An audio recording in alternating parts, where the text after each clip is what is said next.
말씀을 봉독합니다. 창세기 오늘은 44장 1절부터 45장 8절까지 이어서 봉독합니다. 44장입니다. 한 절씩 교독합니다. 요셉이 그 청지기에게 명하여 가로되 양식을 각인의 자루에 실을 수 있을 만큼 채우고 각인의 돈을 그 자루에 넣고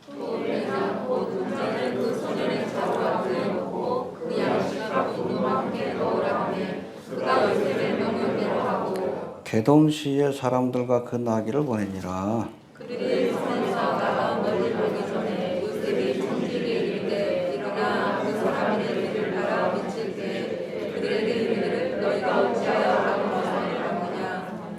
이것은 내 주인이 가지고 마시며 늘 점치는 데 쓰는 것이 아니냐. 너희가 이같이 하니 악하도다 하라. 청지기가 그들을 따라 미쳐 그대로 나가니 그들이 그에게 대답하되 우리 주여 어찌 이렇게 말씀하시나이까. 이런 일은 종들이 결단코 아니하나이다. 우리 사회에 있는 돈도 우리가 가나안에서부터 당신에게로 가져왔거든 우리가 어찌 당신 주인의 집에서 온 돈을 돌려하리까. 종들 중 누구에서 발견되든지 그는 죽을 것이요 우리는 우리 주의 종이 되리이다. 그가 가로되 그러면 너희 말과 같이 하리라. 그것이 네게 손에 발견되면 그는 우리 종이 될 것이요 너희에게는 생명이 있으리라. 그들이 각각 급히 자루를 땅에 내려놓고 각기 푸니 그가 말하는 자에게서부터 시작하여 다윗 저주까지 방황하니 자니 베냐민의 자리에서 발견되니라. 그들이 옷을 찢고 각기 짐을 나귀에 싣고 성으로 돌아오니라. 유다와 그 형제들이 요셉의 집에 요셉이 오히려 그곳에 있더라. 그가 땅에 엎드리니 요셉이 그들에게 이르되 너희가 어찌하여 이런 일을 행하였느냐. 나 같은 사람이 점잘 칠 줄을 너희가 알지 못하였느냐. 그가 가로되 유다는 주께 무슨 말을 하오리까. 무슨 설명을 하오리까. 어떻게 우리의 종들을 나타내리까. 하나님이 종들의 죄악을 덮어하셨으니 우리와 이 장이 발견될 때마다 아이들의 종이 되겠나이다. 요셉이 가로되 내가 결코 그리하지 아니하리라.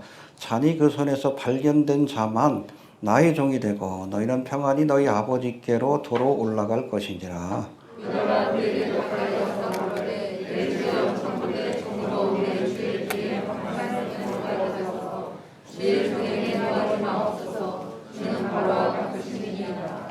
이전에 내 주께서 종들에게 물으시되 너희는 아비가 있느냐 아우가 있느냐 하시기에 우리가 네 주께 구하되 우리의 아비가 있으니 노인이요 또 그 노인의 어떠한 성령이 있으니 그 영은 죽고 그 어미에 미칠 것은 죽음이므로 그 아비가 그를 사랑하나이다 하였더니 주께서 또 종들에게 이르시되 그를 내게로 데리고 내려와서 나로 그를 목도하게 하라 하시기로 우리가 내 주께 말씀하시기를 그 아이는 아비가 떠나지 못할지니 떠나면 아비가 죽겠나이다. 주께서 또 주의 종들에게 말씀하시되 너희 말째 아우가 너희와 함께 내려오지 아니하면 너희가 다시 내 얼굴을 보지 못하리라 하시기로 우리가 주의 종 우리 아비에게로 도로 올라가서 내 주의 말씀을 그에게 구하였나이다. 그 후에 우리 아비가 다시 가서 곡물을 조금 사오라 하시기로 우리가 이르되 우리가 내려갈 수 없나이다. 우리 말째 아우가 함께하면 내려가노라. 말째 아우가 우리와 함께하면 아니면 그 사람은 얼굴을 볼 수 없음이니라. 주의 종 우리 아비가 우리에게 이르되 너희도 알거니와 내 아내가 내게 두 아들을 낳았으나 하나님께서 나가고 내가 말하기를 정령 지켜 주었다 하고 내가 지금까지 그를 보지 못하면 너희가 이도 내게서 취하여 가려 한즉 만일 재해가 그 몸에 미치면 나의 흰 머리로 슬피 음부로 내려가게 하리라 하니 아이의 생명과 아이의 생명이 서로 결박되었거늘 이제 내가 주의 종 우리 아비에게 돌아가되 아이가 우리와 함께하지 아니하며 아비가 아이의 없음을 보고 죽으리니 이같이 되면 종들이 주의 종 우리 아비의 흰 머리로 슬피 음부로 내려가게 함이니이다. 주의 종이 내 아비에게 아이를 보아거든 내가 이제 아버지께로 데리고 돌아가지 아니하면 영원히 아버지께 죄를 지리이다 하였사오니 청컨대 주의 종으로 아이를 대신하여 있어서 주의 종이 되게 하시고 아이는 형제와 함께 도로 올려 보내소서.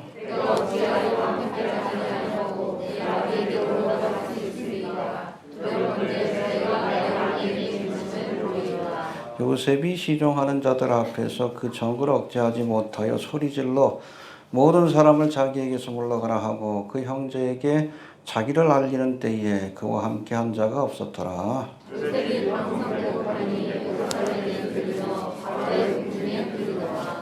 요셉이 그 형들에게 이르되 나는 요셉이라 내 아버지께서 아직 살아계시니까 형들이 그 앞에서 놀라서 능히 대답하지 못하는지라.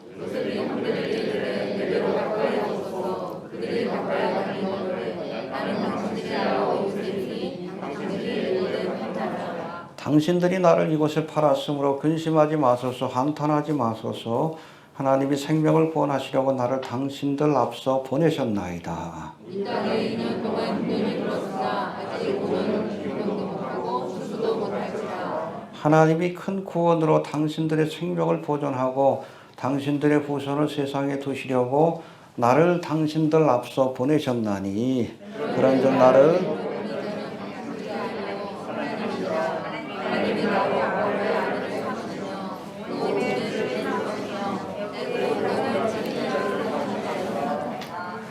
아멘. 해봅시다. 하나님이 보내셨다. 네. 그런 마음을 갖고 살아야 합니다. 자, 오늘 본문에는 요셉이 형들을 회개의 길로 이끌기 위한 마지막 시험과 또 이 시험을 마친 뒤에 요셉이 비로소 자신을 드러내고 할렐루야. 네, 형들과 극적인 화해를 하는 장면이 등장합니다. 여러분, 화해를 하기 위해서는 회개해야 돼요. 해봅시다. 회개가 화해의 전제 조건이다. 알겠습니까? 우리가 하나님과의 관계를 회복하기 위해서도 화해하기 위해서도 화목제물을 먼저 드려야 돼요. 번제단에서. 그래서 회개를 통해서 어린 양의 피를 갖고 나아갈 때 우리가 하나님과 화해할 수 있는 것이고 하나님의 은총을 얻을 수 있는 겁니다. 알겠습니까? 회개해야 구원 받습니다. 그래서 여러분, 구원을 받기 위한 회개는 단회적인 사건이요. 반복될 수도 없고 반복할 필요도 없어요. 예수 믿으면 구원 받습니다. 한 번 구원은? 그러나 우리가 예수를 믿고 구원받은 자녀이지만 하나님과의 관계가 멀어질 때가 있어요. 뭐 때문에? 죄 때문에. 그때는 어떻게 해야 돼? 손과 발을 닦는 회개를 해야 돼. 이건 여러분 구원받기 위한 회개가 아니라 하나님과의 관계를 회복하기 위한 회개입니다. 알겠습니까? 이 성화의 과정이라고 보시면 돼요. 회개하시길 바랍니다. 구원파, 이단들은 예수 믿으면 회개할 필요가 없다고 하는데 하나만 알고 둘은 모르는 애들이에요. 하나님과의 관계 회복을 위한 화목제물이라고 얘기를 해요. 아무튼 우리가 회개해야 화해할 수 있는 겁니다. 알겠습니까? 그래서 아무튼 이 요셉도 그의 형들이 진정한 회개를 할 수 있도록 시험을 계속하는 거예요. 우리가 지난 시간에 살펴봤지만 벌써 세 번째인데 세 번에 걸쳐서 시험을 하는데 첫 번째는 이 형들을 감옥에 가두어서 시험합니다. 요셉이 겪었던 고난을 몸소 체험케 함으로 자신들이 지은 죄가 얼마나 심각한 것인지를 스스로 느끼게 한 거예요. 이게 첫 번째 시험이고 두 번째 시험은 뭐예요? 베냐민을 데려오라고 시험합니다. 여러분, 우리가 요셉한테 나가려면 베냐민을 데려가야 돼. 알겠습니까? 네. 여러분, 돈과 예물로 우리가 요셉의 진노를 풀 수가 없어. 베냐민을 데려가야 합니다. 세 번째 시험은 뭐예요? 베냐민의 자루에다 은자를 넣고 이 베냐민을 종으로 삼겠다고 했을 때 형들이 어떠한 반응을 보이는지 마지막으로 시험을 했어요. 할렐루야. 오늘 이 세 번째 시험을 살펴볼 터인데 먼저 그 전에 우리 지난 시간에 배운 말씀들을 하나씩 복습해 봅니다. 루벤이 베냐민을 내어주면 애굽 땅에 잡혀있는 시몬을 데려오겠다고 했지만 야곱은 이를 거절했습니다. 왜요? 시몬보다 베냐민을 더 사랑했어. 편애했기 때문에 그렇습니다. 사실은 요셉도 야곱이 편애해가지고 잃어버렸잖아. 형들이 시기를 받아가지고 여기는 형들이 팔아넘긴 건데 아직도 변하지 못하는 거예요. 그래도 구원받았습니다. 알겠습니까? 성화는 구원의 조건이 아니에요. 축복의 조건이에요. 이해되셔요? 어? 여러분, 예수 믿고 나서 우리가 죄를 짓는다고 구원이 취소되는 게 아니에요. 자꾸 이상한 소리 하는 것들이 있어요. 율법주의자지. 한 번 구원은? 네. 그렇게 얘기하면 사람들, 오, 놀라는 사람도 있어. 여러분, 그거 안 믿으면 기독교인 아니에요. 이해가 되십니까? 천주교인이지. 행위를 통해서 구원을 받는다고 하는. 하나님의 약속에 근거해야지. 주 예수를 믿으라? 그렇죠. 믿으면 되는 거지. 아무튼 편애했습니다. 편애했기 때문에 아무튼 시므온은 이제 없는 자식으로 치고 베냐민을 내어주려고 하지 않았어요. 하지만 야곱이 자신의 목숨처럼 아끼는 베냐민이었지만 기근으로 인해서 온 가족이 몰살될 위기를 처하자 결국에는 베냐민을 내어주게 됩니다. 내어줘야 합니다. 이것까지 포기하라고 하나님께서 기근을 보내신 거예요. 다 주님 앞에 바칠 수 있어야 돼. 이삭도 바칠 수 있어야 하고 베냐민도 바칠 수 있어야 돼요. 하나님보다 더 사랑하고 아끼는 대상, 믿고 의지하는 대상 우상입니다. 이 베냐민이라는 우상이 무너져야 우리가 하나님을 바르게 섬길 수 있는 거예요. 내놓으시길 바랍니다. 어떤 사람은 돈이라는 우상이 있고 자식이라는 우상이 있고 어떤 사람은 또 자존심이라는 우상이 있어. 내 자신이 우상이 될 때가 있어요. 이게 제일 무너지기 힘들어. 자존심 때문에. 십자가에 못 박아야 우리가 비로소 그리스도의 사람 될 수 있는 거예요. 다 내놓으셔요. 뭐 내가 뭐 대단한 사람이라고. 그 교만 때문에. 해봅시다. 베냐민을 내어놓아야 한다. 알겠습니까? 나의 가장 귀한 것이라도 하나님이 요구하실 때 내어놓을 수 있어야 합니다. 그런데 하나님께서 이 베냐민과 요셉을 더 귀하게 하나님께서 그렇게 돌봐주시는 겁니다. 이해가 되십니까? 예. 요셉을 만나러 간 형제들이 이제 2배의 돈과, 그렇죠? 지난번에 곡식을 사고 왔는데 저에 돈이 그대로 있어. 그러니까 그것하고 또다시 곡식을 살 돈. 그래서 더블로 돈을 준비하고 값진 예물과 베냐민을 데려갔는데 요셉은 어디에만 관심이 있었어요? 돈도 신경 안 썼어. 예물도 신경 안 썼어. 아유, 뭐 이까짓 거. 세고 셌는데. 금도 내 것이요? 예, 하나님은 우리가 여러분 헌금 많이 한다고 기뻐하시는 거 아니에요. 누구를 데려가야 돼?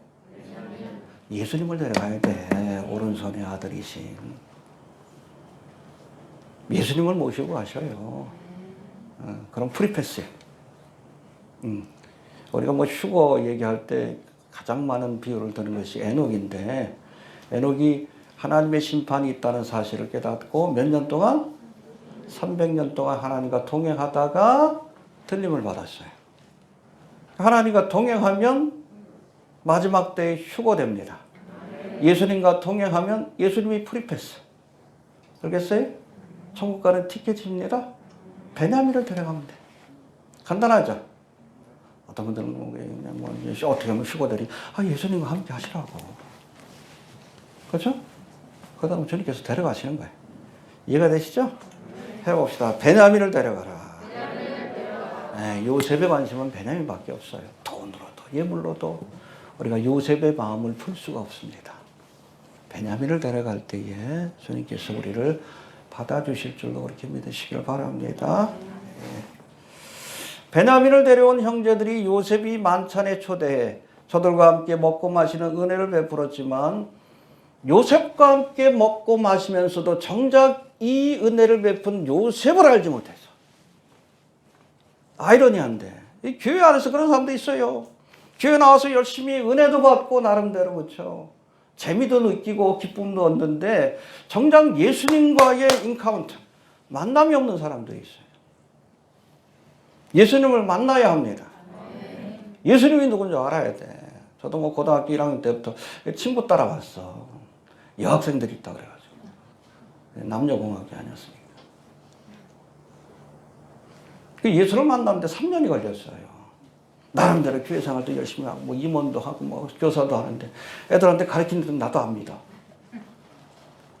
예수님을 만나야 돼. 은혜를 받으면서도 성전 뜰만 밟는 사람들이 있어. 요셉의 형들이 그렇잖아. 함께 먹고 마시면서 요셉과 함께. 근데 요셉이 누군지 몰라. 이게 상징적인 모습이에요.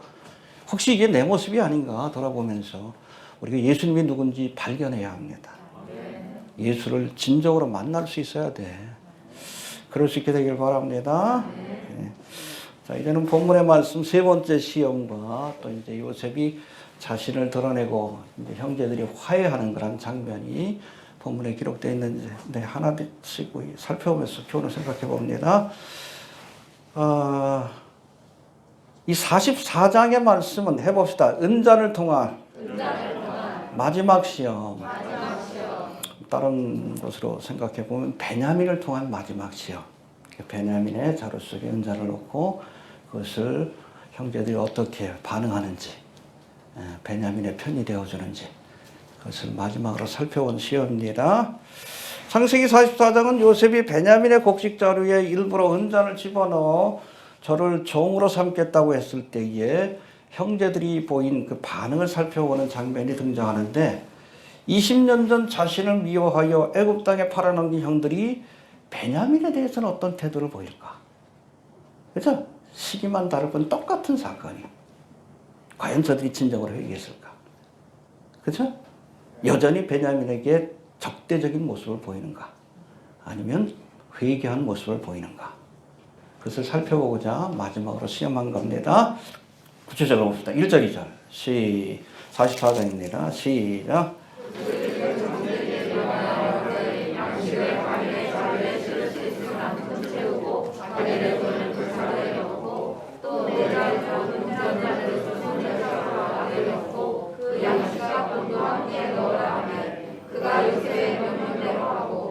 예, 베냐민의 자루 속에 일부러 요셉이 자신이 쓰던 뭐를? 은잔을 넣어서 형들의 반응을 시험한 겁니다. 테스트한 겁니다. 예. 이렇듯 여러분 베냐민의 자루 속에 담긴 은잔은 우리 10절에 보니까 그것이 누구에서든지 발견되면 그는 우리의 종이 될 것이다. 한마디로 재앙과 심판을 가져오는 진노의 자리입니다. 해봅시다. 베냐민의 은자는 진노와 심판의 자리다. 그렇죠? 여러분 성경 본문에도 베냐민과 관계된 진노의 자리에 관한 말씀이 두 군데 나와요. 이 베냐민은 요셉과 함께 누구를 예표해요? 예수님. 예수님이 십자가를 지시기 전에 겟세마네 동산에서 뭐라고 기도하십니까? 아버지여 할 수 있거든 이 잔을. 이게 무슨 잔이요? 십자가의 잔이요, 진노의 잔이에요. 그러나 나의 뜻대로 마옵시고, 그렇죠. 그렇게 기도하시고 이 진노의 잔인 십자가의 잔을 주님께서 마시고 대속의 사역을 완성하신 겁니다. 할렐루야. 알겠습니까? 왜 하필 베냐민에게 그 진노의 잔을 넣었는지 이해가 되시죠? 요셉이 넣은 거예요. 요셉이 여기서 성부 하나님을 상징하면. 하나님이 예수님께 진노의 잔을 주신 거예요. 마시라고. 대속의 사역을 완성하라고. 알겠습니까? 예. 베냐민과 관계된 두 번째 진노의 잔에 관한 말씀은 아직 여러분 성취가 안 됐어요.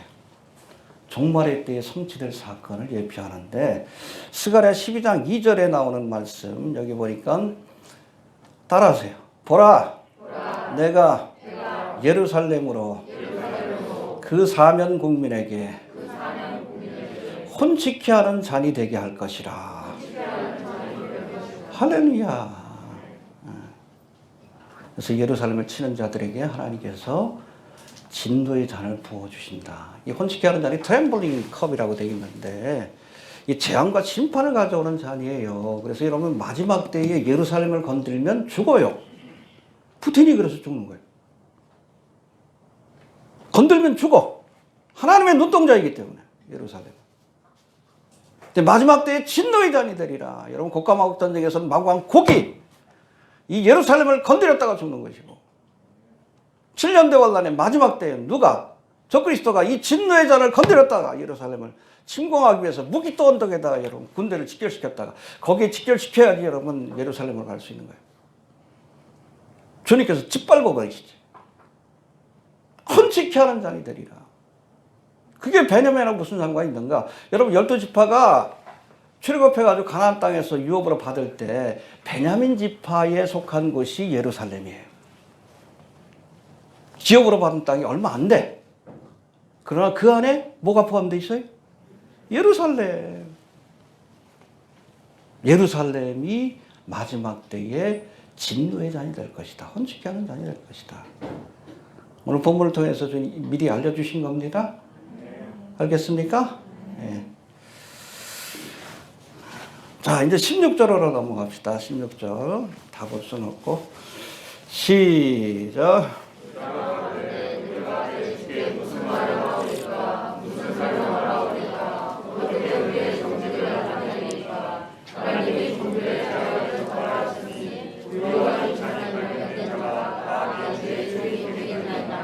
예, 16절 말씀은 이제 요셉이 베냐민의 자루에서 발견된 은잔에 대해서 실제로 누가 준 거예요? 자기가 숨겨놓은 거죠. 또 시험하기 위해서 추궁하니까 이제 누가 나섭니까? 유다가 가로되. 그렇죠? 계속 유다가 나섭니다. 유다가 가로되 14절. 유다가 가로되 16절. 또 유다가 가로되 18절. 14장은 사실은 유다에 관한 이야기이기도 해요. 유다가 형제들의 죄와 베냐민의 죄를 책임지기 위해서 나섰어요. 그래서 장자의 축복이 주어진 거예요. 이거 되시죠? 네, 해봅시다. 유다가 가로되. 예. 유다가 형제들을 대표해서 요셉에게 자신들이 이에 대한 처벌을 받겠다라고 말하는 장면이 등장합니다. 엄밀히 따지면 베냐민 개인의 죄로 몰아갈 수도 있어요. 그렇죠? 그렇지 않습니까? 예. 그냥 제 뭐 종대하죠. 그러고 떠날 수도 있는 거예요. 죄로 볼 수 있는 상황임에도 유다는 이 죄에 대한 형벌을 자신을 포함한 모든 형제들이 지겠다, 형들이 지겠다라고 그렇게 고백하는 모습을 볼 수 있는데 왜 그랬을까? 여기 보면 흥미로운 말씀이 나와 있습니다. 16절에 그 중간에 보니까 우리의 정직을 나타내리니까 해봅시다. 하나님이 종들의 죄악을 적발하셨으니 베냐민의 죄 아니에요. 근데 종들의 복수형을 써요. 이 사건이 20년 전 요셉을 판 죄에 대한 심판이라고 생각한 거예요. 이해가 되시죠? 그 죄에 대한 형벌을 지금 받고 있다고 생각한 거예요. 하나님이 종들의 죄를 적발하셨사오니 회개한 겁니다. 이 사건을 통해서. 이해가 되시죠? 해봅시다. 요셉을 판 죄를 회개한 것이다. 여러분, 우리가 죄를 졌을 때 회개하지 않으면 죄가 사라지는 게 아니에요. 언젠간 이 죄가 나를 찾아옵니다. 그래서 흥미로운 말씀이 있어요. 민수기 32장 3절에 보니까 너희 죄가 정녕 너희를 찾아낼 줄 알라. 그래서 하나님 앞에 범죄했을 때, 불순종했을 때 그게 잊혀지는 게 아니에요. 그 죄가 너희를 찾아갈 것이다. 그 죄값을 요구하게 될 거예요. 그래서 우리가 범죄할 때 여러분 사람들이 못한다고 당장 형벌이 주어지지 않는다고 잊어버리면 안 돼. 언젠가는 우리를 찾아옵니다. 찾아온 거예요. 빨리 회개해야 합니다. 찾아오기 전에 내가 찾아가야지. 해봅시다. 죄가 찾아오기 전에 빨리 회개해라.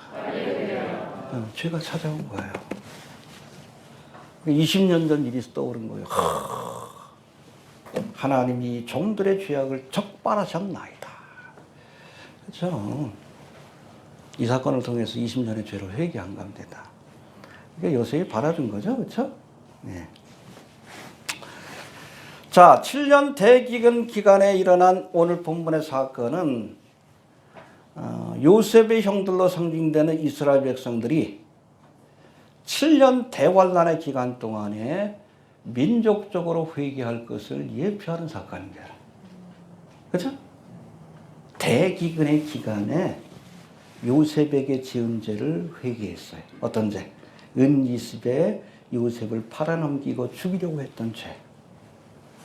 마찬가지로 여러분 7년 대환란 때가 되면 요셉의 형제들과 같은 이스라엘 백성들이 민족적으로 회개하는 역사가 나타날 겁니다. 무슨 죄를? 20년 전이 아니라 2000년 전에 예수님을 은삼십에 팔아넘기고 십자가에 죽인 죄를 회개하게 될 거예요. 그 사건을 지금 예표하고 있는 겁니다. 알겠습니까?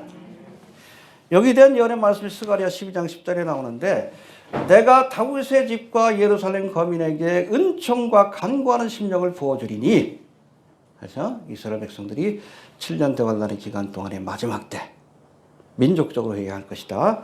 그들이 그 찌른 바 그를 바라보고 2000년 전에 그들이 찌른 예수가 하나님의 아들인 것을 깨닫고 그를 위하여 애통하기를 독자를 위하여 애통하듯 하며 그를 위하여 통곡하기를 장자를 위하여 통곡하듯 하리라.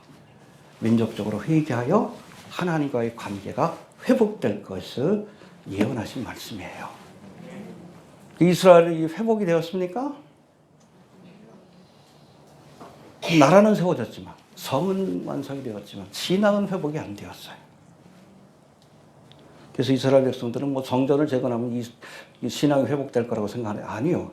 참된 성전인 예수님을 믿어야 민족적인 회복과 회개의 역사가 나타나게 되는 거예요. 언제 일어납니까? 야곱의 환란 때. 알겠어요? 알겠죠? 그 전에 교회가 자리를 비워주는 거예요. 이스라엘이 회복해서 회개해서 선교적 사명을 감당할 수 있는 기회를 우리가 주는 겁니다. 할렐루야. 환란제를 우리가 가야 돼요. 가야지 이스라엘이 회개해서 회복되고 그 회복된 하나님이 주신 능력과 사명을 가지고 땅끝까지 복음을 전파함으로 7년 대환란의 기간 동안에 허다한 무리들이 주님 앞에 돌아오는 역사가 나타나게 되는 겁니다. 그래서 이스라엘 사람들에게 복음을 전해야 된다는 거예요.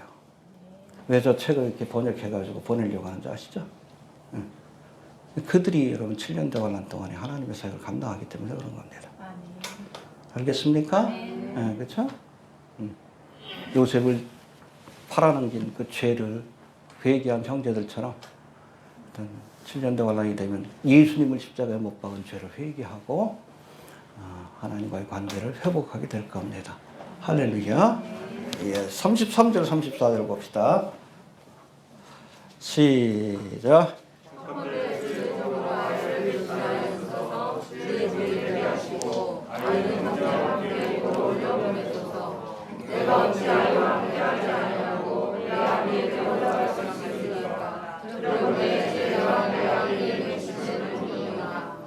네, 저 유다가 사실은 뭐 자기하고는 상관없지만 자기가 베냐민의 죄를 책임지겠다. 예수님 같잖아요. 유다 지파에서 예수님이 태어났지. 그렇죠? 해봅시다. 내가 책임지겠습니다. 늘 얘기하지만 책임지는 자가 장자예요. 베냐민의 죄를 책임지고 형제들의 모든 것들을 책임지려고 하니까 이게 계속 45장에 자기가 나서잖아. 내가 대신 종이 되겠다. 책임지겠다는. 그러니까 장자의 축복이 주어진 거예요. 책임져야 합니다. 우리 교회도 뭐 작은 교회지만 한국교회를 책임지겠다는 그런 믿음을 가지고 사명을 감당하면 장자의 축복이 주어지는 거예요. 알겠습니까? 좀 안타깝긴 해요. 11년 동안 뭐 사역하면서. 오히려 세상 사람들은 좀 세상이 이상하게 돌아간 걸 아는데 기독교인들은 더 무지해. 예? 신문을 안 봐서 그래. 성경을 안 봐서 그래. 세상 사람들은 뭐 세상 돌아가는 거 어느 정도 아는 사람들 뭐 그래가지고 온 사람들 많지 있지만 뭔가 좀 이상한 거 알잖아요. 그 모른다 그러면 이상한 사람이요? 바보예요. 근데 정작 기독교인들은 몰라. 동성애가 이렇게 확산이 되고 경제가 경제 무너집니다. 이제 시작이에요. 다 무너지기 전에 오길 기도하시길 바랍니다. 나아지지 않습니다. 뭐 코로나의 원숭이 도착인데 또 뭐가 나올지 몰라. 나아지지는 않습니다. 재난의 birth pain. 시작은 안 했어. 7년 대화단이 돼야지 뭐 시작인데. 예고편이에요. 예고편. 예고편입니다. 떠날 준비하시길 바랍니다. 얼마나 좋아. 그렇죠? 곳곳에서 재난의 소식이 들려오니 주님 오실 날 가깝구나. 할렐루야. 준비된 사람들에게 종말의 여러분 소식은 두려움의 소식이 아니에요. 기쁜 소식이지. 죽고 싶지 않아요? 저는 대학교 1학년 때 은혜 받고 나서 그때부터 죽고 싶었는데 아직도 못 죽고 있어. 이번엔 빠져가는데 왜 안 죽는지 모르겠어. 빨리 데려가시지. 하나님 나라의 은혜를 경험해야 돼. 그래야 여러분 세상에 대한 미련 욕심이 없는 거예요. 조금 경험해 봤는데 너무 좋더라고. 주의 오심이 가깝습니다.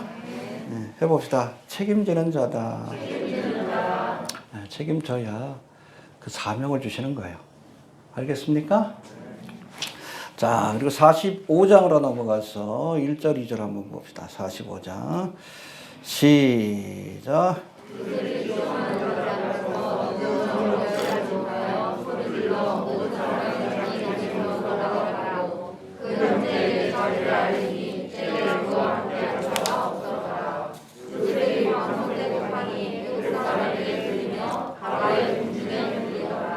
예, 요셉이 이제 형들이 또 유다가 하는 이야기를 듣고 나서 세 번의 시험을 거쳤잖아.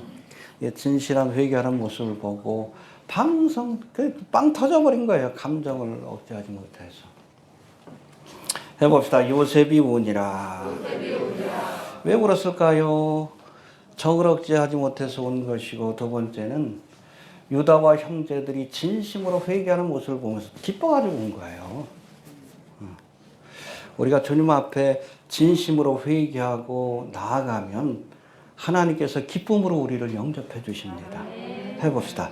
기뻐서 온 것이다. 온전한 회복의 역사가 나타나요. 진심으로 회개하니까 너무 기뻐하시는 거예요. 믿습니까? 누가복음 15장에 보면 잃어버린 것에 대한 비유가 나와요. 그래서 첫 번째 보면 잃어버린 양에 관한. 그렇죠? 그래서 이 잃어버린 양을 찾았을 때에 목자가 기뻐하는 모습을 우리에게 보여줍니다. 할렐루야. 두 번째는 잃은 드라크마, 동전인데 이 방 안에서 잊어버렸어. 여인이 찾도록 찾았는데 찾고 나니까 너무 기뻐가지고. 세 번째는 무슨 비유예요? 잃어버린 아들, 둘째 아들, 탕자의 비유입니다. 아무튼 이렇게 잃어버린 아들이 돌아왔을 때에 아버지가 기뻐했고, 할렐루야. 잃어버린 양을 찾았을 때 목자가 기뻐했듯이 하나님은 지금도 어떻게 보면 여러분 하나님의 품을 떠난 모든 인생들, 회개하지 않은 인생들은 다 잃어버린 자들이에요. 영어는 로스터라고 표현하는데 그 잃어버린 자들이 회개하고 돌아올 때에, 그렇죠? 요셉 형제들처럼 하나님이 크게 기뻐하신다는 것을 우리가 기억할 수 있게 되길 바랍니다. 지금이라도 회개하고 돌아와야 합니다. 그때 주님께서 우리를 긍휼로 받아주시고 크게 기뻐하십니다. 할렐루야. 네. 자, 이거 오늘 본문에서 제일 중요한 말씀인데 3절부터 우리 5절까지 봅시다. 아주 굉장히 중요한 말씀입니다. 시작.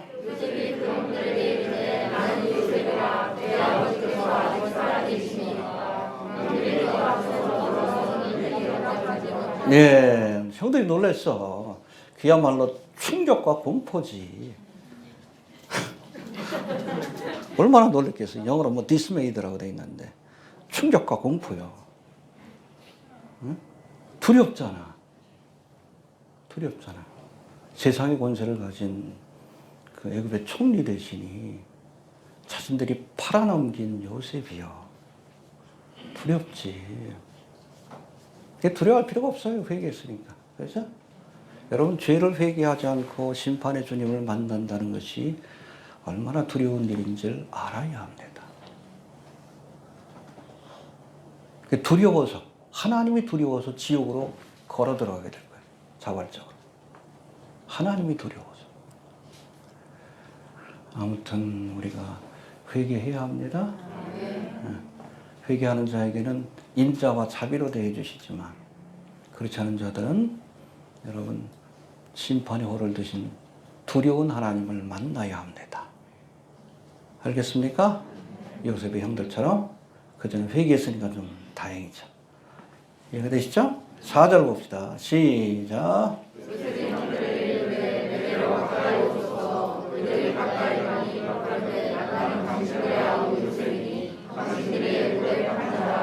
네, 요셉이라는 건 뭐 반갑지. 근데 왜 또 뒤에다 당신들이 판자라 그래? 더 심각해지지. 네. 그러나 여러분 5절의 말씀이 요절인데 한번 봅시다. 시작. 당신들이 나를 이곳에 팔았으므로 의심하지 마소서. 판단하지 마소서. 하나님이 생명을 구원하시려고 하나님을 찾으라고 보내셨느니라. 예, 요셉이 뭐라고 합니까? 나는 팔려온 것이 아닙니다. 하나님이 나를 이곳에 보내셨습니다. 해봅시다. 팔려온 것이 아니라 보내심을 받은 것이다. 할렐루야. 세상적인 관점에서 보면 요셉이 형들의 손에 의해서 팔려온 것이 맞아요. 그렇죠? 그러나 신앙적인 관점에서 살피면 하나님이 요셉을 보내신 것이 맞습니다. 똑같은 사건이지만 우리가 어떤 관점으로 볼 것인가? 세상의 관점으로 볼 것인가? 신앙의 관점으로 볼 것인가? 해봅시다. 팔려온 것이 아니라 보내심을 받은 것이다. 팔려왔다고 생각하면 인생이 얼마나 비참해져. 근데 그가 뭐 20년 동안 여러 가지 사건들을 겪으면서 내가 팔려온 것이 아니라 하나님의 섭리 가운데 이곳에 보내심을 받은 것이구나. 왜 보내셨어요? 형들을 구원하라고. 딴 거 아니에요. 해봅시다. 보내심을 받은 자이다. 사실은 이 요셉뿐 아니라 모든 그리스도인들은 하나님께로부터 보내심을 받은 자입니다. 내가 어디에 보내심을 받았는지 깨달아야 돼요. 세컨드 콜링이라고 얘기를 합니다. 우리 그리스도인들은 두 번의 콜링, 하나님의 부르심을 받아야 한다고 얘기합니다. 저도 뭐 신학대원 갈 때 요거 꼭 질문해요. 우리 전도사님 어땠을지 모르지만 First Calling에 대한 확신이 있습니까? 하나님이 당신을 구원의 자리로 부르신 그 부르심에 대한 확신이 있습니까? 예라고 대답해야 돼요. 아니면 탈락입니다. 그리고 예라고 대답했을 때에 두 번째 질문이 뭔가 하면 하나님께서 당신을 사명자로 부르신 확신이 있습니까? 세컨드 콜링에 대한 확신이 있어야 돼. 그렇지 않으면 탈락이에요. 이게 없이 여러분 신학대학에 들어와 가지고 믿음의 확신도 없이 목회하는 친구들도 있어요. 아버지가 목사라서 평생을 갈등하다 갑니다.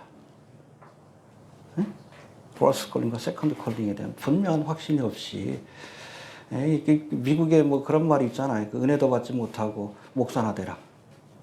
저주라고 여기는 거예요. 근데 우리 한국교회 그런 사람들 많아. 은혜도 못 받고 목사 된 사람들이 너무나 많아. 퍼스트 콜링과 세컨드 콜링에 대한 확신이 없이. 엉뚱한 짓거리 하는 거예요. 해봅시다. 두 번째 소명을 받아야 한다. 그럼으로써 우리의 삶이 의미를 지니기 시작하는 거예요. 팔려왔다고 생각하면 안 돼.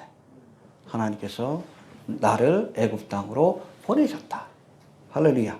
세컨드 콜링에 대한 확신이 있을 때에 내 인생과 삶이 의미를 지니게 되는 거예요. 돈 많이 번다고 의미가 있는 게 아니요. 출세한다고. 하나님의 세컨드 콜링을 깨닫고 그 사역에 충성할 때에 우리의 삶이 비로소 의미와 가치를 지니게 되는 거예요. 다메섹 도상에서 예수님을 만나 구원의 은혜와 함께 이방인의 사도가 되는 사명을 받은 사도 바울처럼 퍼스트 콜링과 첫 번째 소명과 두 번째 소명을 동시에 받는 경우들도 있어요. 그러나 이건 아주 특별한 경우입니다. 특별한 경우고 일반적으로는 요셉과 같이 첫 번째 소명을 받은 뒤에 구원은 받았어. 어느 정도 시간이 지난 뒤에 두 번째 소명을 받게 되는 내게 주신 하나님의 사명이 무엇인가를 깨닫게 되는 그러한 경우가 대부분입니다. 또 우리가 세컨드 콜링에 대한 깨달음이 있길 바랍니다. 요셉은 몇 년 걸렸어요? 이 세컨드 콜링을 깨닫는데 20년이 걸린 거예요. 20년. 그렇죠? 애굽 땅에서 총리 대신이 돼가지고 형들을 만나는 순간 아, 이때를 위함이구나 라고 깨닫게 된 거예요. 이해가 되셔요? 이때를 위해서 하나님께서 나를 높여주셨구나.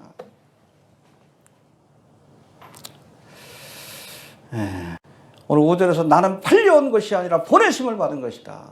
소명을 깨달았다는 얘기예요. 애굽 땅에 보내주신 하나님의 뜻을 비로소 내가 깨닫게 되었다.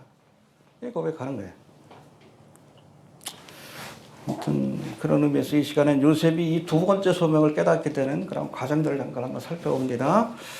첫 번째, 20년 전 하나님은 두 번의 꿈을 통해 요셉에게 그가 감당해야 될 사명이 무엇인지를 알려주셨어요. 그렇죠? 요셉이 묶은 단 앞에 형제들의 단이 절하는 꿈, 그리고 해와 달과 열한 별이 요셉에게 절하는 꿈. 이 꿈을 통해서 이제 요셉이 장차 형제들 가운데 높아질 것이다라는 사실을 알려주셨습니다. 할렐루야. 근데 사실 이 꿈을 꿀 당시에는 요셉이 자기가 형제들 가운데 높아질 것은 알았지만 왜 높여주시는지는 몰랐어. 뒤늦게 깨달은 겁니다. 알겠습니까? 네, 해봅시다. 당시에는 구체적인 뜻을 알지 못했다. 높여주실 것은 알았어요. 근데 왜 높여주시는 줄 몰랐어. 비로소 깨닫게 된 거예요. 20년 만에. 알겠습니까? 두 번째, 요셉은 하나님 주신 사명을 감당하기 위해 고난을 겪어야 했던 겁니다. 알겠습니까? 네, 해봅시다. 사명을 위해 시험과 연단을 겪은 것이다. 여러분, 하나님께서는 일꾼을 쓰실 때 반드시 시험하시고 연단하십니다. 크게 쓰실수록 크게 연단하고 크게 시험하셔요. 그 대표적인 것이 모세 아니요. 40년 동안 교육받게 하시고, 그렇죠? 왕이 되는 지도자이에요. 40년 동안 연단하셨어요. 처가살이를 40년을 했어요. 그러고 나서 출애굽의 사명을 맡기잖아요. 예수님도 여러분 30년 동안 훈련하시고 3년 동안 공생애를 감당하신 거예요. 요셉도 13년 동안 연단하시고, 할렐루야. 비로소 애굽의 총리 대신 되어서 형제들을 구원하는 사명을 감당할 수 있었던 겁니다. 할렐루야. 아무튼 우리의 삶 속에서 혹시 뜻하지 않은 연단과 시험이 찾아올 때 낙심하지 마십시오. 아, 하나님께서 나를 쓰시려고, 하나님께서 내게 큰 축복을 주시려고 연단하신다. 그렇게 믿으시고 오히려 기뻐할 수 있게 되길 바랍니다. 야고보서에서도 말씀합니다. 내 형제들아, 너희가 여러 가지 시험을 만나거든 낙심해라? 아니요, 온전히 기뻐하라. 할렐루야. 이는 너희 믿음의 시련이 인내를 만들어내는 줄 너희가 알미라. 인내를 온전히 이루라. 여러분, 시험 받을 때에 우리가 할 일은 뭐요? 견디는 거예요. 이유를 몰라도 견디시길 바랍니다. 나중에 알게 돼. 이는 너희로 온전히 구비하여 조금도 부족함이 없게 하려 함이라. 할렐루야. 쓰시려고 시험하시고 연단하신다. 시험과 연단이 없으면 오히려 낙심하시길 바랍니다. 하나님이 사랑하시기에 시험하시는 거예요. 세 번째, 하나님은 하나님의 뜻을 이루게 하시려고 요셉에게 사명을 주시려고 요셉을 높여주셨습니다. 할렐루야. 해봅시다. 요셉을 높여주셨다. 여러분, 낮추실 때도 하나님의 뜻이 있는 것이고 연단하시기 위해서 높여주실 때도 하나님의 뜻이 있는 거예요. 왜 낮추셨어요? 종살이에서 그냥 감옥살이까지 낮추셨잖아. 훈련하고 연단하시라고. 근데 어느 날 갑자기 애굽의 총리 대신이 되게 하셨어요. 왜? 이스라엘을 구원하는 사명을 감당하게 하시려고. 할렐루야. 낮추실 때도 이유가 있고 높여주실 때도 이유가 있는 거예요. 그래서 공고한 날에는 생각하고 하나님께서 축복하실 때는 기뻐해라. 이해가 되십니까? 특별히 나를 높여주실 때에 뜻하지 않은 권세와 축복을 주셨을 때 왜 내게 이런 축복을 주셨는지 생각할 수 있어야 합니다.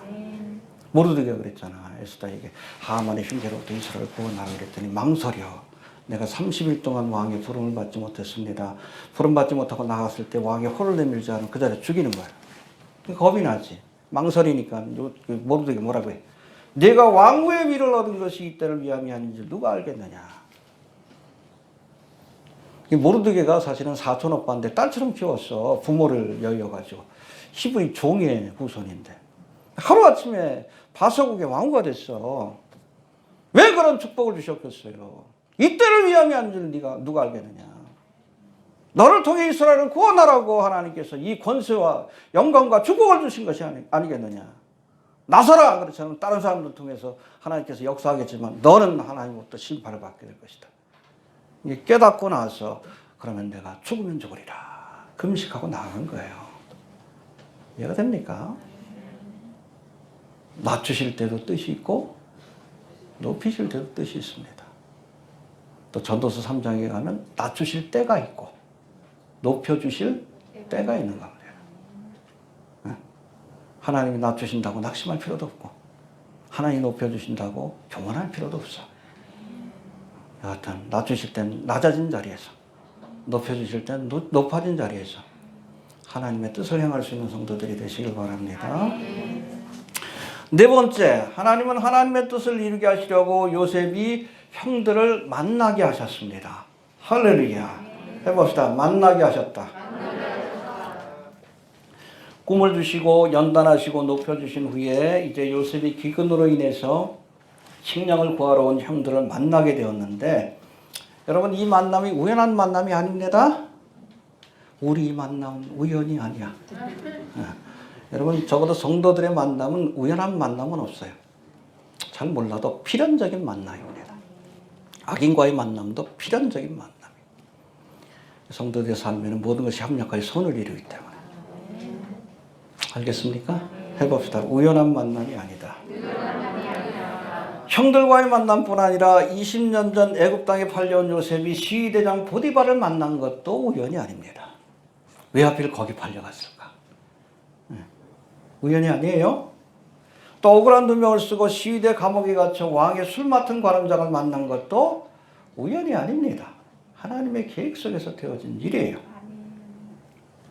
시위대장 보디발의 집에 팔려갔기에 시위대 감옥에 갇힐 수 있었던 것이고, 시위대 감옥에 갇혔기에 왕의 술 맡은 관원장을 만나 그 꿈을 해석해 줄 수 있었던 것이고, 술 맡은 관원장의 꿈을 풀어주었기에 훗날 바로왕을 만나서 그의 꿈을 해석해 주므로 애굽의 총리 대신이 될 수 있었던 것이고, 애굽의 총리 대신이 되었기에 기근으로 인해서 애굽 땅을 찾아온 형들을 만나서 저들을 구원하는 사명을 감당할 수 있었던 겁니다.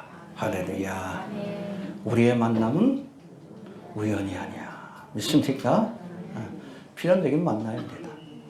만나게 하신 것도. 목자와 양의 만남도 성도들도 그래. 가끔 목회자들 그래. 아, 목사는 양을 잘 만나야 돼. 들이받는 것들이 있거든. 양인 줄 알고 이렇게 했더니 염소야. 근데 이제 양들의 입장에서도 목자를 잘 만나야 돼. 양들을 돌보는 데 관심 없고 늑탈하는 데 관심 있는 사람들이 있어. 나를 섬겨야 축복받는다. 거짓말이에요. 거짓말이에요. 늑탈하는 자들이. 예수님께서 예수님을 세 번 부인한 베드로에게 나타나셔가지고 부활하셔가지고 물어보셨죠. 네가 나를 내 양을 먹이라 그러시잖아요. 거기서 보면 내 양을 먹이라고 그랬어요. 예수님의 양이에요. 여러분들은 제 양이 아니요. 예수님의 양이지. 나는 그냥 돌보는 책임을 맡은 그냥 청지기에 불과한 거지. 근데 자기 양이라고 생각하고 늑탈하는 자들이 있어. 죽어요. 하나님 죽이십니다. 그러니까 장난치는 사람들이 있어. 양들을 가지고. 무서운 줄 몰라서 그래. 응? 죽이십니다. 여러분 평신도들이 받는 심판하고 목자들이 받는 심판은 더 달라요. 책임이 무겁기 때문에 무겁게 책임을 묻습니다. 죽이십니다. 필요하면. 아무튼 우연한 만남은 없습니다. 적어도 그리스도 안에서는. 알겠습니까? 자, 이제는 팔려온 것이 아니라 보내심을 받았다는 사실을 깨달은 요셉이 경험하게 된 은혜. 그래서 하나님이 보내셨다는 사실을 깨닫고 비로소 경험하게 된 은혜에 대한 말씀들을 한번 살펴봅니다. 먼저 보내심을 받았다는 사실을 깨닫자 비로소 요셉은 그가 겪은 고난의 이유를 이해할 수 있게 되었어요. 해봅시다. 고난의 이유를 비로소 이해하게 되었다. 아, 내가 왜 형들에게 이렇게 팔려서 애굽에서 종사를 해야 됐는지 그때는 이해를 못했지. 그곳에서도 열심히 일했는데 또 그냥 또 억울하게 누명을 쓰고 또 감옥에 갇혀야 되는지 이해를 못했어. 근데 이제 애굽의 총리 대신이 되어서 기근을 만난 형들을 만난 순간 그 고난의 이유가 이해가 된 거예요. 할렐루야. 여러분, 하나님께서 연단하시고 고난을 주실 때 그 당시에는 이해하기가 힘들어. 그때 그냥 인내하시길 바랍니다. 저도 목회를 벌써 27년째인데 우리 교회 개척한 지. 초창기에 처음 개척하고 나서 한 3, 4년 동안 교회가 아주 좀 부흥을 했어요. 재밌게. 근데 그때부터 하나님께서 연단하시는데 특별한 이유가 없이 교회 성장이 멈춥니다. 오히려 교인들이 떠나가기 시작해요. 그게 한 10년이 넘게 끌었어요. 당시에는 왜 그런지 모르겠어. 교회 재정도 여의치 못하고 사모도 일을 다 시작하고 그랬는데. 근데 지금 와서 생각해 보니까 교인들이 없다 보니까 목사가 할 일이 뭐예요? 공부하는 것밖에 없잖아. 성경 공부. 그래서 성경 공부를 하고 또 뭐 영어 공부도 좀 하고 모르는 것도 구글링 하고 그래서 말씀을 공부하다 마지막 때인 것을 깨닫고 그래서 사역이 시작이 된 거예요. 잃어버린 10년이 아니요. 이유가 있는 거예요. 이때를 위한 거예요. 당시에는 힘들지. 그래서 여러분, 목자가 때로는 이 양들을 사망의 음침한 골짜기로 지나가게 하셔요. 근데 양의 입장에서는 목자의 마음에 무슨 생각이 있는지 잘 모르잖아. 그냥 믿고 쫓아가는 거지. 이 양반이 맨날 여기야. 근데 목자의 마음엔 뭐가 있어? 여기를 통과해야 푸른 초장 맑은 시냇물가가 나오는 거예요. 우리는 몰라요. 그래서 여러분, 우리가 낮아질 때, 고난이 주어질 때, 그때 인내해야 된다는 이유가 거기요. 고난의 이유를 모르지만 믿음을 갖고 인내하다 보면 나중에 깨닫게 되는 거예요. 요셉이 그런 거예요. 이때를 위함이구나. 이때를 위해서 하나님께서 나를 이곳에 팔려가게 하시고 또 감옥살이를 하게 하시고 애굽의 총리 대신 되게 하시고 형제들을 만나게 하셨구나. 할렐루야. 네. 아무튼 우리가 하나님의 소명을 깨닫는 순간 고난의 의미도 깨닫게 될 줄로 그렇게 믿습니다. 자, 두 번째, 요셉이 보냄을 받았다는 사실을 깨달았기에 비로소 형들을 용서할 수 있었던 겁니다. 할렐루야. 어떻게 보면 인간적으로 원수 같은 사람들은 아니요. 죽이려고 하고 은혜로 원수로 갚았던 사람들인데, 그런데 이 모든 일이 하나님의 경륜 속에서 되어진 것을 깨닫는 순간 진심으로 형제들을 용서할 수 있었던 거예요. 할렐루야. 알겠습니까? 네. 자, 그리고 마지막으로 보내심을 받았다는 사실을 깨달은 요셉은 왜 보내심을 받았어? 형들을 구원하라고. 그 사명을 깨닫는 순간, 그렇죠? 모든 구원을 버리고 원한과 사무친 마음들을 버리고 형제를 구원하는 일에 앞장을 서게 된 겁니다. 할렐루야. 믿습니까? 하여튼 진실한 하나님의 일꾼이 되려면 보내심을 받았다는 소명의식이 분명해야 돼. 해봅시다. 보내심을 받았다. 근데 어떤 목회자들은 보내심을 받은 것이 아니라 팔려받다고 생각하는 사람이 있어. 응? 내가 재능을 팔기 위해서. 싹군이 되는 거예요. 이해가 되십니까? 자꾸 팔려고 하는 사람도 있어. 내가 이렇게 그냥 교인들을 많이 저거 했으니까 월급도 올려주고. 지금도 그런지 모르지만 저 대형교회 어느 교회 뭐 얘기는 안 합니다. 거기는 여러분 전도사들한테 성과급을 준대. 이제 교인이 많아지면 성과급을 주고, 교인이 떨어지면 잘리고. 아무리 열심히 해도 여러분 한 영혼도 구원 못할 수 있어. 그렇다고 실패한 사역이 아니에요.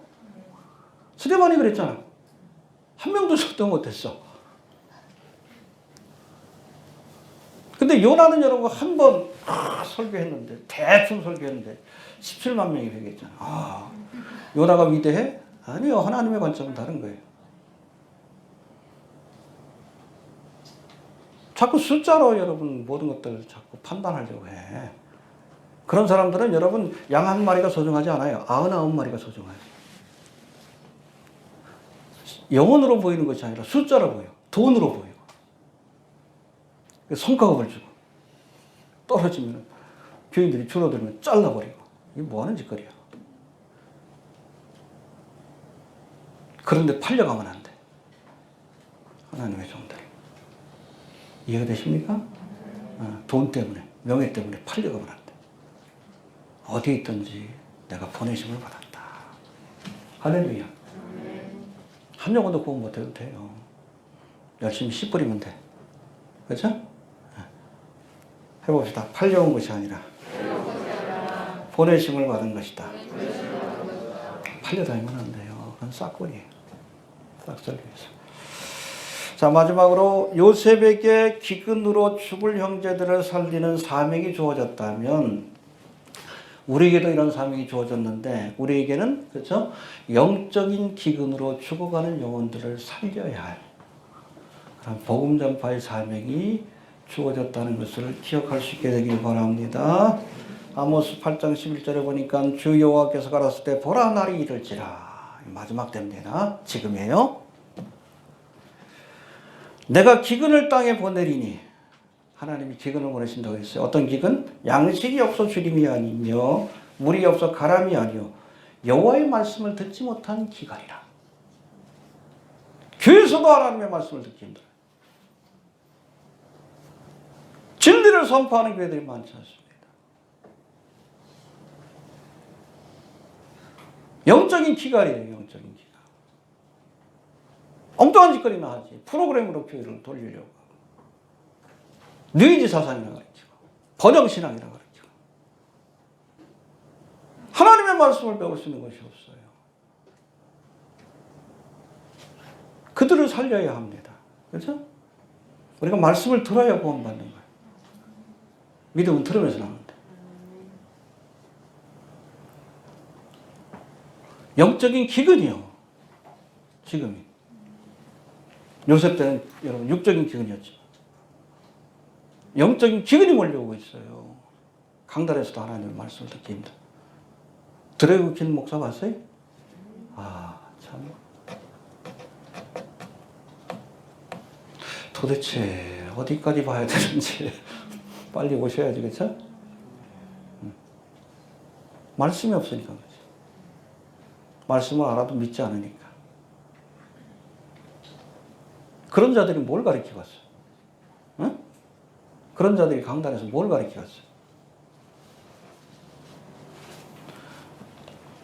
아무튼 영적인 기근으로 인해서 죽어가는 영혼들에게 우리가 복음을 전파하는 사명을 우리가 감당해야 합니다.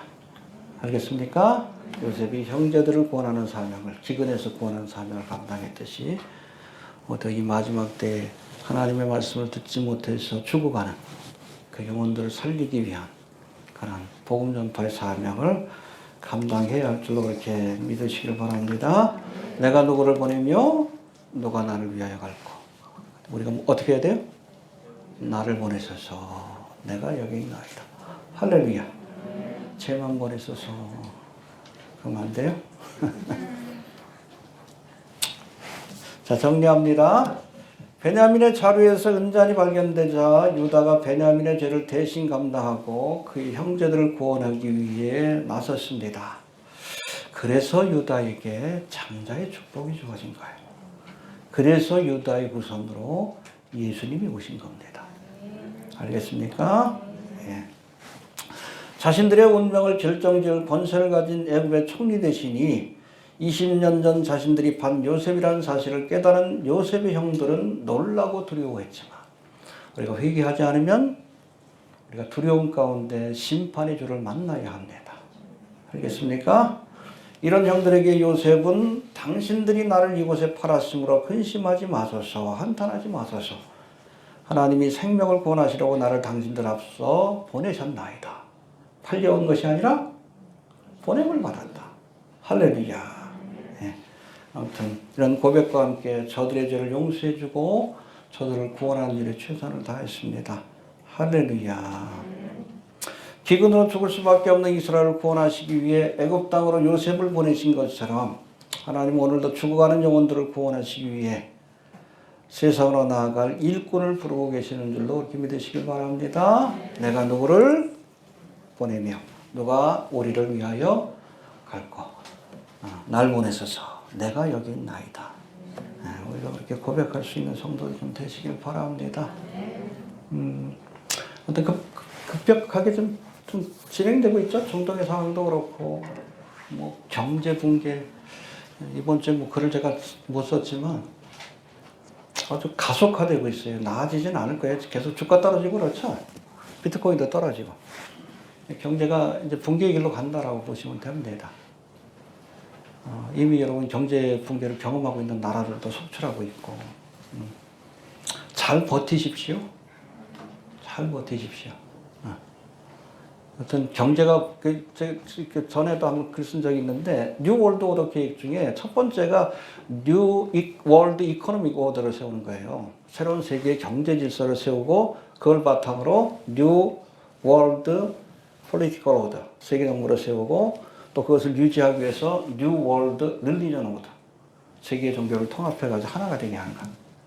이것이 뉴 월드 오더의 산바르자의 계획이라고 얘기를 하는데 아무튼 경제 붕괴가 제일 먼저 올 겁니다. 어찌됐든 우크라이나 전쟁으로 인해서 또 코로나하고 우크라이나 전쟁으로 해서 세계가 이제 경제가 붕괴의 길로 가고 있는데 그런 생각이 들어요. 길어지면 힘들어집니다. 감당할 수 있을 때 주님께서 와주시기를 위해서 기도하시길 바랍니다. 그렇게 많은 시간이 남아있지 않아요. 중동의 상황도 그렇고 그렇게 많은 시간이 주어질 것 같지는 않습니다. 지금 뭐 우크라이나 전쟁도 교착 상태에서 한 2, 3년을 끌 수는 있어도 그렇게 많은 시간이 우리에게 주어지진 않을 겁니다. 경제도 무너지고 있고 기근도 이미 시작이 됐고 온역도 시작이 됐고 전쟁의 소문도 들려오고 있고 예고편이 끝나갑니다. 본 영화가 상영될 때가 얼마 남지 않았다고 여기시고 마지막 때가 될수록 모이기 힘쓰시고 사소한 일에 여러분 넘어지지 마시고 중요한 일이 있으니까 죽고 사는 문제인데 그렇죠?